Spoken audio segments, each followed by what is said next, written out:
देवी प्रपन्नाति हरे प्रसीद प्रसीद मातर्जगतोऽखिलस्य प्रसीद विश्वेश्वरि पाहि विश्वं त्वमेश्वरी देवी चराचरस्य शरणागत दीनार्थ परित्राणपरायणे सर्वस्यार्ति हरे देवी नारायणी नमोस्तुते।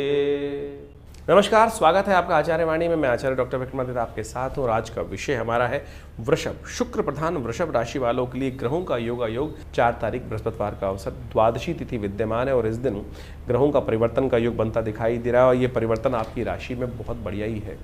धर्म की तरफ सरलता के साथ आप रास्ते को प्राप्त करते दिखाई देंगे, लेकिन इतना सरल मत हो जाइएगा। बहुत ज़्यादा लीनियंसी बरतने के लिए लोग दबा देंगे। सरल उतने रहिए कि आपको शांति मिल सके। जो मन में द्वेष चल रहा है वो शांति है, वो बिल्कुल अध्यात्म के द्वारा। जितना अध्यात्म की तरफ जाओगे उतना बढ़िया। गलत किसी का करते नहीं दिखाई दे रहे, मुझे आपकी राशि के दृष्टिकोण से साफ साफ दिखाई दे रहा है। वामन जयंती है इस दिन। ब्राह्मणों की जितनी सेवा कर सकेंगे, गरीबों की सेवा कर सकें, गरीब ब्राह्मण की सेवा करना, उनके लिए कुछ दान पुण्य करना, उनको वस्त्र इत्यादि देना, यह आपके लिए सबसे श्रेष्ठ है। भगवान विष्णु का पूजन, शालिग्राम जी का पूजन करके उनका चरणामृत लेना बहुत अच्छा रहेगा आपके लिए। 5 तारीख शुक्रवार का अवसर और त्रयोदशी तिथि विद्यमान है। ग्रह नक्षत्रों के दृष्टिकोण से समय आपके लिए अच्छा चल रहा है, अध्यात्म से, धर्म से। लेकिन ध्यान रखिएगा, जितना आप सरल होंगे दबा संसार वाले उतना आपको काटने के योग बना सकते हैं। तो इसलिए थोड़ा बाहर से तो अपनी सरलता को प्रदर्शित ना करें, वो अंतःकरण से सरल रहते हुए कार्य करने का प्रयास करें।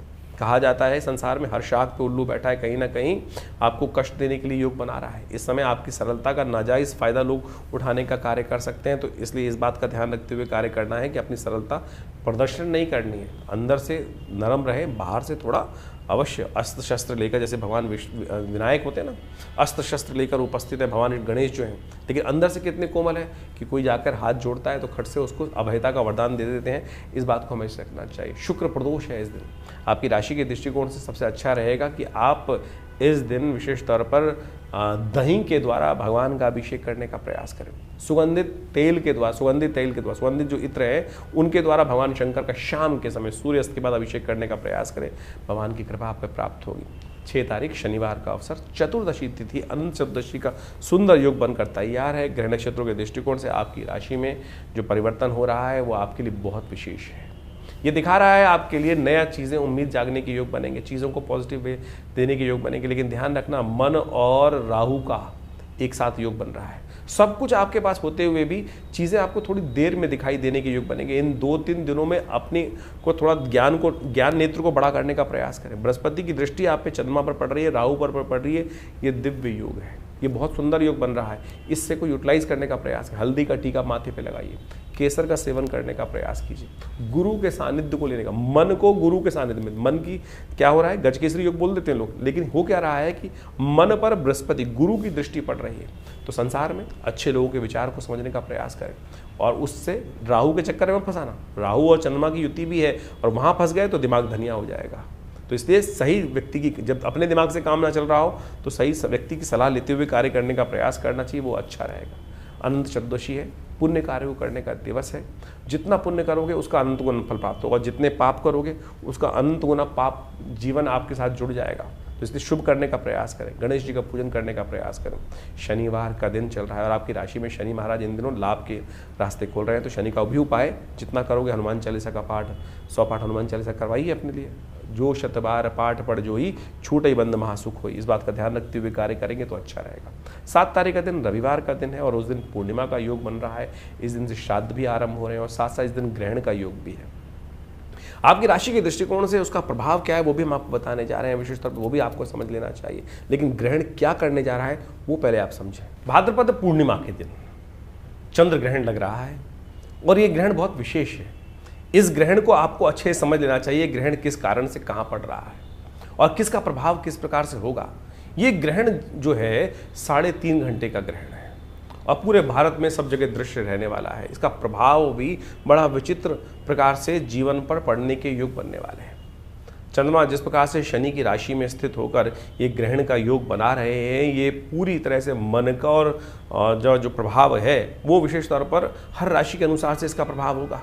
और उसके अनुसार से देखिए, चंद्र ग्रहण, सूर्य ग्रहण जो है वो भारतीय संस्कृति में ये पर्व काल बताए गए हैं। बहुत सारे लोगों ने इसको भ्रांति बना लिया और पता नहीं बहुत सारे ऐसे ऐसे नियम बना दिए गए हैं जिनका शास्त्र में कहीं कोई औचित्य नहीं है। जैसे जैसे काल पद्धति आती गई, लोगों ने इसको अपने अनुसार से बहुत अनेक अनेक प्रकार से अपनी भावनाएं पता नहीं कहाँ कहाँ करती गई। और एक बात समझें कि ग्रहण कोई अशुभ काल नहीं है। ग्रहण एक पर्व काल के रूप में ज्योतिष विज्ञान के अनुसार जब पंचांगकर्ता लिखते हैं तो उसके संपूर्ण ग्रहण को पर्व काल कहा जाता है। और ये केवल विशुद्ध आध्यात्मिक है, अपनी आत्मिक उन्नति, जीवन के कष्टों को दूर करने के लिए वो काल बताया गया है। इसका प्रभाव लोगों ने इसका अनुभव किया और उसकी छाया जो होती है वो कभी शुभ नहीं होती। इसकी छाया से बचने के लिए अनेक अनेक बहुत प्रभाव होता है। हमने अनेक केस देखे हैं। हमारे एक परिवार में व्यक्ति थे और कहा जाता है, उन्होंने जब देखा, हमने वो घटना स्वयं देखी है कि उनकी माता जी ग्रहण काल में सो गई थी और जब उनका जन्म हुआ तो उनके कान कई प्रकार से बंद थे, बहुत सारी शारीरिक तौर पे विक्षिप्तियाँ थी। तो ऐसा घटनाएं बहुत सारी होती हैं। उसी घटना को बचाने के लिए शास्त्र में कहा गया है कि ऐसे समय में केवल हमको भगवान परमात्मा का भजन करने का प्रयास करना चाहिए और उस छाया को दर्शन में नहीं जाना चाहिए। छाया उस यानी आप घूमते फिरें, बहुत सारे लोग तो ऐसे भी हैं कि घूमते फिरते रहते हैं, कुछ प्रभाव नहीं होता है।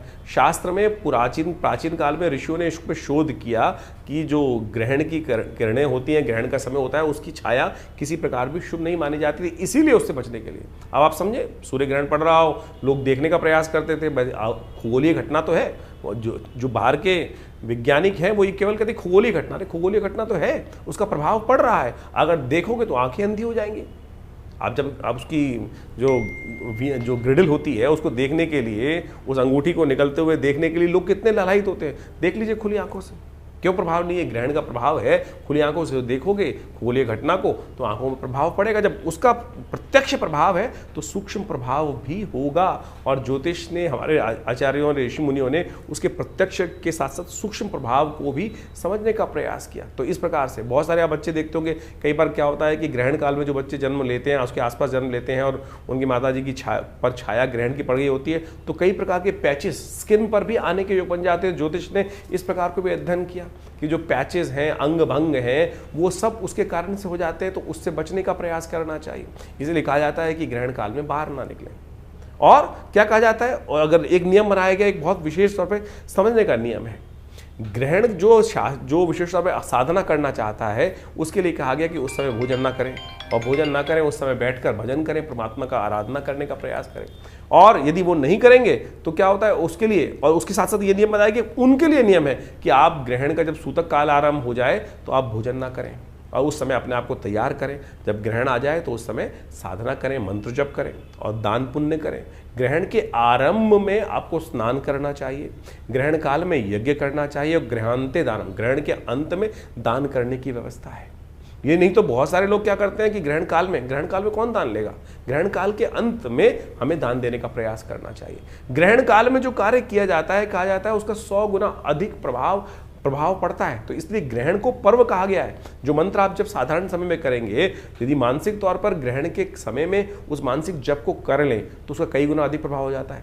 ग्रहण काल में यदि यज्ञ कर लें तो उसका जो वैसे ही मंत्र जप से कई 10 गुना अधिक प्रभाव यज्ञ के जप का बताया गया। मंत्र के जप का से ज्यादा 10 गुना प्रभाव यज्ञ का बताया गया है। और वही यदि ग्रहण काल में कर लेंगे तो कई गुना अधिक उसका प्रभाव, 100 गुना अधिक प्रभाव उस कर्म का उस समय में होता है। एक बार मैं कार्य कर रहा था, बहुत सारे एक व्यक्ति ने मुझसे बड़ा अजीब सा प्रश्न किया कि ग्रहण काल में हम तो शारीरिक संबंध बनाएंगे, ग्रहण काल में शारीरिक संबंध बनाते। मैंने कहा तुम नहीं हो, पहले तुमसे भी पहले बहुत सारे हुए हैं, तुमसे भी पहले इस कार्य करने के लिए बहुत सारे हुए हैं। केकसी का वर्णन शास्त्र में आता है, रावण की माता का। कहा जाता है कि ग्रहण एक संधि काल है, ग्रहण एक संधि काल है और संधि काल के अंदर हमें केवल परमात्मा का स्मरण करने का प्रयास करना चाहिए। केकसी ने संधि काल के अंदर, ऐसे ही समय के अंदर शारीरिक संबंध बना है। और कहा जाता है कि रावण की उत्पत्ति उसी लिए हुई, उसी काल में संपर्क बनाने के कारण से वो समय जिस कार्य के लिए जो श्रेष्ठ कार्य है उसको ही हमें समझने का प्रयास करना चाहिए। लोग समझते नहीं है। शास्त्र में इस कथा को वर्णित किया गया है कि संध्या काल में, और ऋषि कह रहे थे अरे क्या करने जा रही हो तुम, इस समय में परमात्मा कामातुर होकर इस समय का संबंध बनाने का समय नहीं है, ये समय कुछ और होता है। लेकिन केकसी मानी नहीं, और केकसी ने उसके कारण से ही रावण की उत्पत्ति हुई। तो यानी आप समझे कि बहुत सारे लोग आज की तारीख में खुराफात दिमाग में लोगों को चलती रहती है, और जैसी खुराफात आपने जो प्रश्न आपके मन में उठ रहे हैं, हमारे शास्त्र इतने बड़े हैं कि कहीं ना कहीं उस आपसे पहले वो प्रश्न लोगों के मन में उठ चुके हैं। और इस प्रकार के जब मैं एक प्रोग्राम कर रहा था तो मैंने मुझे याद आ गया, तो ये ऐसा प्रश्न एक व्यक्ति ने मुझसे किया, तो मैंने यही सार उस समय उपस्थित किया था कि आप पहले नहीं है भैया, आपसे भी पहले बहुत सारे लोग इस प्रकार का व्यभिचार कर्म कर चुके हैं, तो उसका प्रभाव होता है। तो आप समझें ये ग्रहण काल जो है, ये पर्वकाल जो इस दिन बनने जा रहा है, जो समय चंद्र ग्रहण का बन रहा है 3.5 घंटे का रहेगा, करीब करीब रात्रि में भारत के टाइम के अनुसार से समझें तो करीब 21 बज के यानी 9:57 पे शुरू होगा ये समय, और रात्रि में अगले दिन जो समय रहेगा जिसको गणनाओं में लिखा जाता है 25:27 यानी रात को 1:27 तक ये ग्रहण काल चलने वाला है। कोशिश करें इस समय भगवान के नाम का स्मरण करें। हमने विवेकानंद योगाश्रम में इस पूरे ग्रहण काल के अंदर यज्ञ रखा है, और उसमें बहुत सारे विभिन्न मंत्रों का, विभिन्न प्रयोगों का हम सामूहिक तौर पे बहुत सारे कार्य करते ही आए हैं। और ऐसे में कहा जाता है कि अपने कष्टों को दूर करने के लिए हमें अवश्य कुछ ना कुछ भगवान का स्मरण मंत्र जप अवश्य अपने रूप में रहने का प्रयास करना चाहिए। उससे आपके जीवन में कष्ट दूर होने का योग बनेगा। ये सिद्धांतिक तौर पर हमें समझ लेना चाहिए। ये बिल्कुल सत्य प्रमाणित चीज़ें हैं, इसमें कहीं कोई कपोल कल्पित नहीं है। आप समझें ग्रहण काल के अंदर क्या कहा जाता है कि अगर ग्रहण के पंचांग के अंदर नियम सोचें कि जो ये नियम है ये साधक के लिए हैं। अबाल जो बच्चे छोटे हैं, जो बच्चे हैं, प्लस जो वृद्ध है या बीमार है, वो दवाई भी खा सकते हैं, वो अपना भोजन भी कर सकते हैं। ये भोजन का नियम जो है, यदि ये वो नियम होता कि ऐसे में कुछ विकड़ने पड़ती हैं और विकड़ने पड़ने से भोजन सब खराब हो जाता है, तो फिर क्यों बच्चों को और वृद्धों को और साथ साथ जो बीमार हैं उनको उससे नियम से हटा दिया गया? अब ये भ्रांति कहाँ से फैली है? पंचांग, किसी पंचांग को उठा के देखो, उसके अंदर पंचांग करता या ग्रहण के नियम के वली के अंदर ये लिखा गया है कि ये जो नियम है इसमें बच्चों के लिए नियम नहीं है, ये नियम जो है वृद्धों के लिए नहीं है, बीमारों के लिए नहीं है। वो अपने जो नियम कर रहे हैं वो कर सकते हैं, ये साधना के नियम है। तो आज जो एक से एक विद्वान लोग उपस्थित हो जाते हैं और कह देते हैं कि खाना खराब हो गया, ऐसा हो गया, वैसा हो गया, ये बाह्य बातें लोगों ने उपस्थित कर दी। तो इसको उस प्रकार से ना लें। मैंने आपके समक्ष हमने यहाँ में बहुत छोटा सा एक विवेचना यहाँ अपनी मति के अनुसार से उपस्थित करने का प्रयास किया है। खैर ग्रहण के काल में आप कोशिश ये करें अवश्य अपने मंत्रों को, जो कष्ट जीवन में चल रहा है उससे निवृत्ति करने के लिए भगवान के मंत्र जो है, जो भी आपके ग्रहों के मंत्र हैं, कैसे भी मंत्र हैं, भगवान शंकर के मंत्र हैं, महामृत्युंजय मंत्र है, उन सब का यथाउचित भाव से जप करने का प्रयास करें, कीर्तन करें, भगवान के नाम का मानसिक तौर पर स्मरण करने का प्रयास करें। यज्ञ कर सकते हैं, मूर्ति पूजा नहीं। मूर्ति पूजा उस समय में नहीं करनी चाहिए। शास्त्र में मूर्ति को ढक दिया जाता है, शास्त्र के दृष्टिकोण से मना कर दिया जाता है कि मूर्ति को स्पर्श करना, क्योंकि वो सूतक काल माना जाता है, मूर्ति को स्पर्श ना करें। हाँ, यज्ञ कर सकते हैं। ये आर्णिक सूत्रावली बहुत सारे ग्रंथों में इसको कहा गया है, मंत्र महार्णव इत्यादि समस्त ग्रंथों में, नियम में, धर्म सिंधु के अंदर इस बात को वर्णित किया गया है कि ग्रहण के आरंभ काल में हमको क्या करना चाहिए। ग्रहण आरंभे हमको स्नान करना चाहिए, ग्रहण काले यज्ञ करना चाहिए, ग्रहणांते हमें दान करने का प्रयास करना चाहिए। तो आपकी राशि के अनुसार से क्या कुछ होने वाला है वो भी आपको समझने को मिलेगा। बहुत बढ़िया तरह से हमने इन सब चीज़ों को यहाँ रखने का प्रयास किया है, समझ लेंगे तो अच्छा रहेगा। तो वृषभ राशि वालों, ग्रहण का प्रभाव समझ लीजिए कैसा होने वाला है।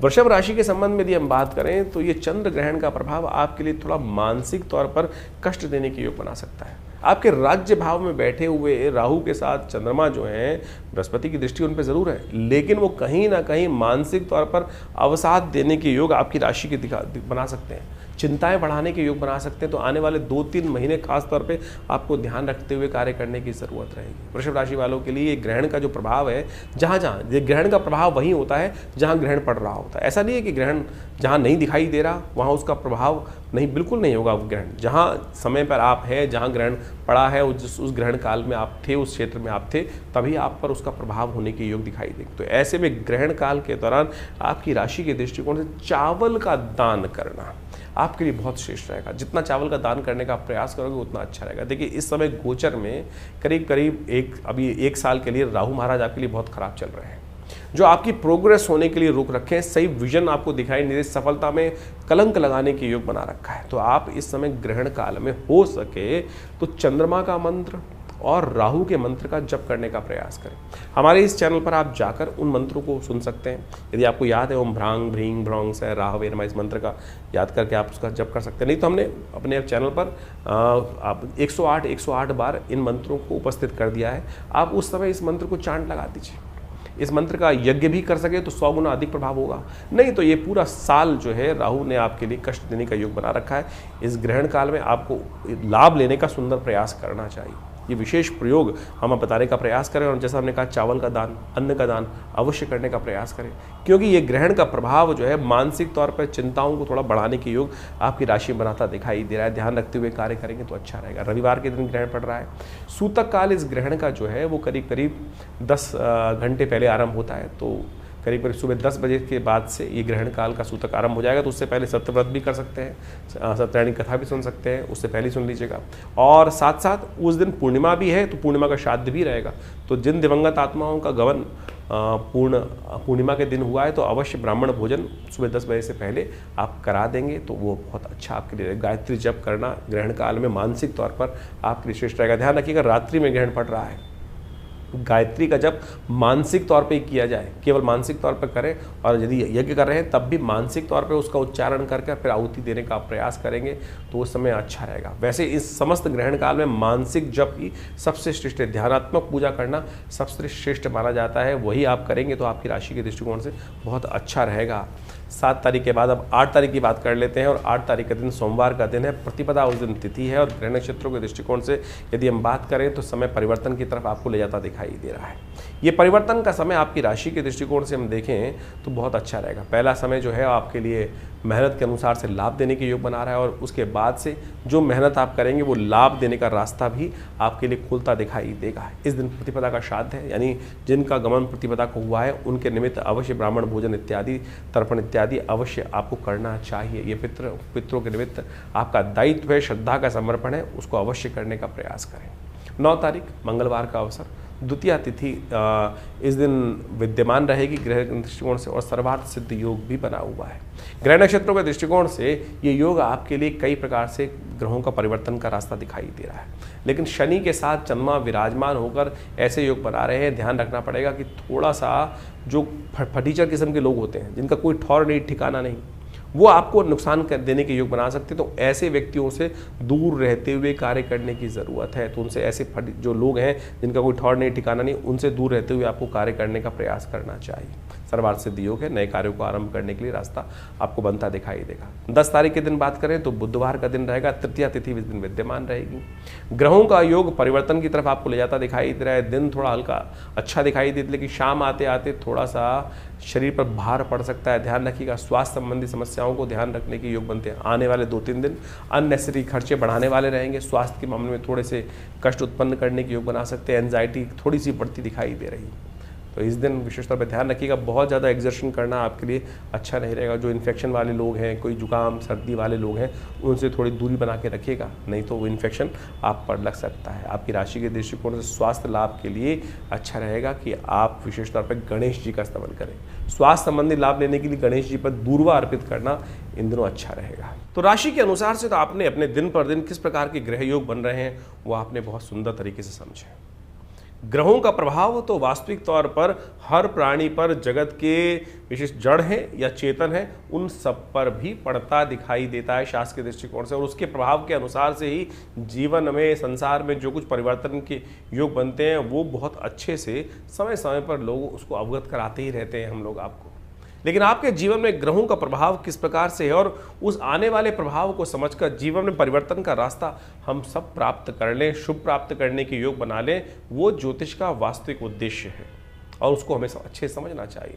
जो ये पर्व इत्यादि समय समय पर आते रहते हैं वो केवल पर्व नहीं है, केवल हर्षोल्लास के लिए, आनंद के लिए, दिवाली पर पटाखे चला लिए, होली पर हमने रंग खेल लिया, ये केवल वो औचित्य नहीं है। वास्तविक तौर पर एक बात समझ लें, ज्योतिष के साथ साथ पुराण इत्यादि समस्त शास्त्रों में जो रहस्य बताए गए हैं कि हम इस जो पर्व काल है, जो समय है, चाहे वो ग्रहण पड़ रहा है, इस समय में जो ग्रहण पड़ रहा है उसके अनुसार से आपने अपनी राशि के अनुसार से प्रभाव समझाई, लेकिन उन सब पर्व कालों में किस प्रकार से आप अपने जीवन में अपने कष्टों को दूर करने के लिए रास्ता ढूंढ सकते हैं, रास्ता बना सकते हैं, वो वास्तविक तौर पे शास्त्रों का विशेष प्रभाव है और विशेष उद्देश्य है, उसी के लिए इन समस्त कथाओं की संरचना की गई है।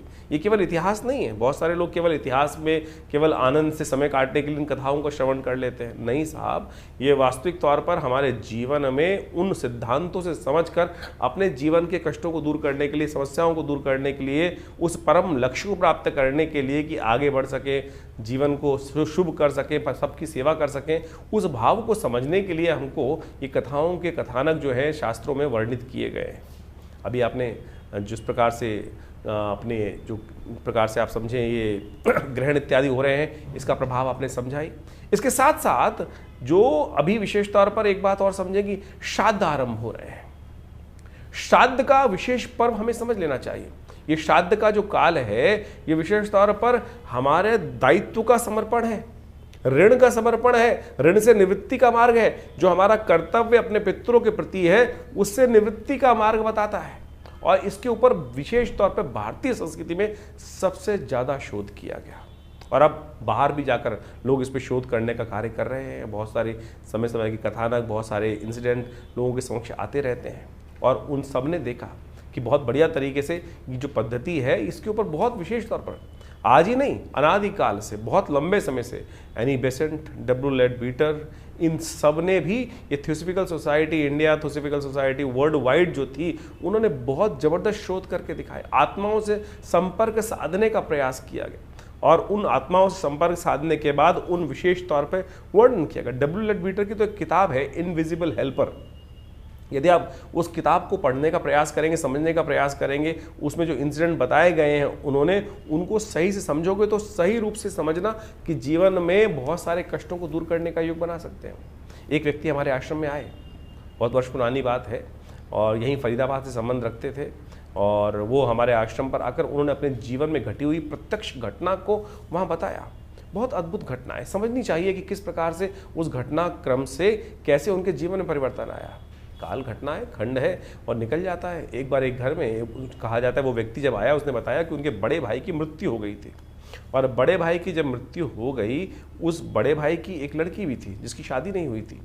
छोटा भाई दायित्व आया बड़े भाई की करने के लिए, कुछ परेशान सा रहता था, कैसे इतना बढ़िया समृद्ध परिवार था नहीं। ये घटना आज से बहुत लंबी पुरानी नहीं, कुछ ही वर्ष पुरानी घटना है, और हमारे आश्रम में हमारे पिताजी उन दिनों विद्यमान थे। उनके समक्ष आकर उसने जब ये बात रखी, आज बाई चांस वो बात हमको याद आ गई। हमको समझना चाहिए किस प्रकार से दिवंगत आत्माएं आपके जीवन में आकर आपके कष्टों को दूर करने का योग बना सकती हैं। वो व्यक्ति आश्रम पे आया और उसने बताया कि इस कारण से घटना घटी, बड़े भाई चले गए, घर में एक बड़ी लड़की भी थी, और साथ में बहुत सारे और भी दायित्व थे जो निर्वाह नहीं हो पाए थे।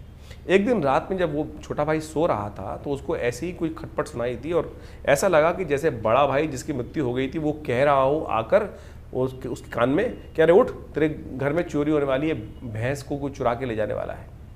एकदम उसको उठा, खटपट से आवाज़ सुनकर जैसे उठा तो देखा भैंस खुली हुई है, और उसको लगा ऐसे ही कुछ हुआ होगा, भैंस खुली पड़ी होगी या कोई चोर वोर होगा, भाग भूग गया होगा, किसी ने खोली। कैसे खुल गई? रस्सा खुला हुआ था, यानी वो व्यक्ति ने ये बात रखी, उसने दोबारा बांध बूंद दिया। 2-3 दिन बाद फिर एक घटना घटी, उसके आभास हुआ कि रात्रि में उसके भाई जो दिवंगत थे वो आके उसको बोल रहे हैं, चिंता मत कर, तो तू इतना परेशान रहता है कि जो घर के जो दायित्व है, बिटिया की शादी, ये सब हो जाएगी। मैं तेरे को एक रास्ता बता रहा हूँ, इस रास्ते को अपना। वो जो व्यक्ति गाँव में बैठा था, जो छोटा आदमी था, जो छोटा भाई था, वो सट्टे का काम करता था। सट्टे का काम उन दिनों बहुत ज़्यादा चलता ही है, सट्टे में अनाज की खरीद फरीद के उनमें सट्टे का काम करता था। उसने उस भाई को सपने में आके बताया कि इस चीज़ के दाम आने वाले कुछ दिन तक लगातार बढ़ने वाले हैं, थोड़े से पैसे लेके इसमें लगा दिए, और जो पैसा फ़ायदा हो उसके द्वारा बिटिया की शादी कर दियो। उसने कुछ दिन देखा, और उसके बाद जब वो चीज़ का अनुभव हुआ तो उसने थोड़े से पैसे लेकर उसमें लगाए, और उससे उसको लाभ हुआ। यानी वो दिवंगत आत्मा आपके प्रति किस प्रकार से निष्ठावान है, आपके भी पूर्वज आपके प्रति सुंदर रूप से निष्ठा रखते हैं। बहुत सारे लोगों ने ये भ्रांति फैला दी कि पितृ रुष्ट हो गए। पितृ रुष्ट, अरे पितृ रुष्ट कभी क्यों? आपके माता पिता बड़े बुजुर्ग आपसे रुष्ट नहीं होते। आप अपना कर्तव्य का पालन नहीं करते हैं। कर्तव्य जो निष्ठ नहीं है, जो उनको क्या चाहिए, उनको आपके पितरों को क्या चाहिए? केवल जल ही तो चाहिए, समर्पण चाहिए, श्रद्धा का समर्पण ही तो चाहिए। जो शास्त्र में कहा गया है कि भाई तुमको ब्राह्मण भोजन करा दो, गरीब को अन्न करा दो, गाय को ग्रास डाल दो, यही तो कहा गया है। इसी से पितृ ऋण से निवृत्ति हो जाती है। पितृ दोष नहीं होता, पितृ ऋण है जो आपके ऊपर चलकर परेशान करता है। हम भूलते चले जा रहे हैं उन दिवंगत आत्माओं को जिनके प्रति हमारा कर्तव्य था। पुराने जमाने में कोई भी शादी हो, ब्याह हो, अपने पितरों के निमित्त एक थाली निकालने की व्यवस्था चलती थी और वो पितृ रहते हैं आपके आसपास, कहीं दूर नहीं जाते। हमारे शास्त्रों में 3 पीढ़ी तक हर व्यक्ति को, चाहे छोटा भाई है, चाहे बड़ा भाई है, चाहे बहन है, चाहे स्त्री है, चाहे पुरुष है, हर व्यक्ति को अपने पितरों के निमित्त वो तर्पण करना, वो भोजन कराना, गरीबों को भोजन कराना शास्त्र में वर्णित है। केवल ब्राह्मण को ही नहीं, इस बात को कि बहुत ब्राह्मण यदि जमा सके तो बहुत श्रेष्ठ है भारतीय संस्कृति में जिस प्रकार से बताया है। नहीं तो किसी भी भिक्षुक को, किसी भी गाय को, बहुत सारे शास्त्र में कथाएं आई हैं कि ब्राह्मण नहीं मिल रहे थे लोगों को तो गऊ को भी खिलाया लोगों ने, और वही कर्तव्य शास्त्र में बिल्कुल ठीक हुआ। तो आप समझें कि भारतीय संस्कृति में जो ये बात बताई गई, जो श्राद्ध आ रहा है, इसका ध्यान रखिएगा। अपने पितरों के निमित्त नित्य प्रति यदि ये 5 कर्म कर सके, एक तो ब्राह्मण भोजन, गऊ को ग्रास निकालना, और उसके अलावा कोशिश करें गायत्री जप या यज्ञ अपने पितरों के निमित्त अवश्य यथाउचित भाव से कम 1 माला स्वयं कर सकते हैं। मानसिक तौर पर माला लेके बैठ जाएं और अवश्य उनके निमित्त कर दें, हाथ में जल लेकर उनको उसका कहते हैं कि ये दिवंगत आत्माओं की आत्म शांति के लिए उनके लिए किया गायत्री का जप कर लीजिए। और साथ साथ तर्पण इत्यादि, तर्पण करना, तर्पण हर रोज आपको करने के प्रयास करना चाहिए। थोड़ा जल लेकर इस पितृ तीर्थ से, अंगूठे से लेकर इस क्षेत्र से, इन पूरे के पूरे जो 16 दिन पड़ेंगे, पितृपक्ष जो आता है, हर रोज अपने जिसमें जो भी दिवंगत आपको याद है, ऋषि तर्पण, पितृ तर्पण, हमें दिवंगत जो करना चाहिए अवश्य शास्त्र में नियम है, उनको करने का पूरा विधान शास्त्र में वर्णित है। किसी अच्छे विद्वान ब्राह्मण के द्वारा करा देंगे तो बहुत अच्छा लगेगा। तो ये सब चीजें, अभी तो एक बहुत बड़ी घटना घटी, विश्व के एक बहुत बड़े, अमेरिका के एक बहुत बड़े एक्टर हैं, उनके परिवार में किसी की मृत्यु हुई और वो व्यक्ति, जो लड़का था उनका, वो बार बार उनके सपनों में आ रहा था और सपने आके उसको लगता था कि ये स्थिति इसकी अच्छी नहीं है। बहुत कुछ उसने अपने धर्म के अनुसार से, ईसाईयत के अनुसार से करने का प्रयास किया, लेकिन वो बहुत से डॉक्टरों को दिखाया, एक बहुत बड़ा एक्टर है, और उनके साथ वो घटना घटी। और फिर वो भारत में आते हैं और जब कुछ कई साइकोलॉजिकल, उनको लगा कि साइकोलॉजिकल डिसऑर्डर हो गया, साइकेट्रिस्ट को दिखाया, बहुत सारे, जिस प्रकार से कोई रास्ता नहीं निकल रहा था। लेकिन फिर जब भारत में आए और संपूर्ण रूप से तर्पण इत्यादि का जो कार्य जो भारतीय संस्कृति में बताया गया, विद्वानों के द्वारा कराया गया, फिर उसने अपनी ऑब्जर्वेशन लिखी है कि नहीं, उसके बाद से वो समस्या है। तो हमारे पास तो लगातार इस प्रकार के लोग पूरे विश्व से आते ही हैं, और जो जो पद्धति हमने कराई, जो जो पद्धति शास्त्र में वर्णित है, वो सब हमने कराई। तो आप सत्य माने, वो जो कष्ट जीवन में चल रहा था, लगातार आत्माएं आके परेशान, अगर आपके सपने में कोई दिवंगत आत्मा बार बार आ रही है, आपके पितरों के निमित्त जो आत्मा आ रही है और वो किसी अच्छी अवस्था में नहीं है, तो समझ लीजिए कहीं ना कहीं पितृऋण है और वो अपेक्षा कर रही हैं आपके साथ कि हमको अपना, आपके कर्तव्य जो है वो सही से नहीं कर पा रहे हैं। तो उनके लिए गायत्री जप करा दीजिए, गायत्री 1.25 लाख गायत्री जप कराना। और इन श्राद्ध काल, वैसे तो हर रोज़ हमारे यहाँ तो कहा गया है कि हर लड़के को, लड़की को अपने जो पितृगण हैं उनके निमित्त थोड़ा सा तर्पण अवश्य करना चाहिए। नित्य प्रति देवताओं की पूजा करते वक्त जो संध्या वंदन किया जाता है, उसके साथ पितरों के निमित्त तर्पण करना भी शास्त्र में बहुत ज़रूरी बताया गया है, तो आप अवश्य करें। हमने इस पितृपक्ष में आश्रम पर विशेष व्यवस्था करा रखी है कि जो जो अपने पितरों के निमित्त गायत्री यज्ञ कराना चाहते हैं, या जो विशेष तौर पर उनके निमित्त ब्राह्मण भोजन इत्यादि समस्त कार्य यदि घर पे नहीं कर पा रहे हैं, तो कम से कम अवश्य हमारे आश्रम में पूर्ण व्यवस्था उनकी रहेगी। अपने पितरों के निमित्त गायत्री जप इत्यादि समस्त जो शास्त्र वर्णन तरीके हैं दिवंगत आत्माओं की आत्म शांति के लिए अवश्य कराने का प्रयास करें, और देखेंगे उससे मन शांति प्राप्त होती है। मन के बहुत सारे भार जो हैं, बार बार इस प्रकार की समस्याओं को ठीक करने के लिए खुद कर सके तो बहुत बढ़िया है, खुद कर सके तो बहुत बढ़िया।